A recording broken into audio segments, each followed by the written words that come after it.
یہ وہ کنواں ہے جس میں 70 کفار کو اللہ کے نبی نے اس کنویں میں پھینکا تھا، تو اس کنویں کو انہوں نے بند کیا ہوا ہے، اب مٹی ڈال دی ہوئی ہے، پتھر ڈال دیے ہوئے ہیں۔ اس کے بارے میں مشہور یہی ہے کہ یہی والا کنواں تھا، لیکن اس کے علاوہ ایک کنواں اور بھی ہے۔ یہ دیکھیں اس کے ساتھ نظر آ رہے ہیں یہ کنویں کے، یہ چار دیواری بنی ہوئی ہے۔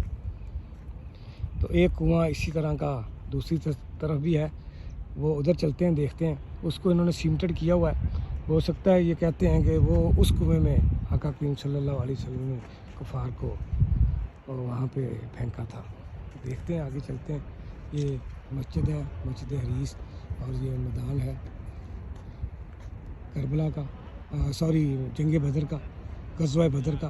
یہاں پہ صحابہ کرام شہید ہوئے تھے، ان کی قبریں جو ہیں وہ آگے ہیں، اس پہ ہم گاڑی پہ بیٹھ کر علیحدہ جائیں گے، لیکن ابھی یہ صرف میدان کے بارے میں آپ کو بتایا جا رہا ہے، یہاں پہ جنگ ہوئی تھی۔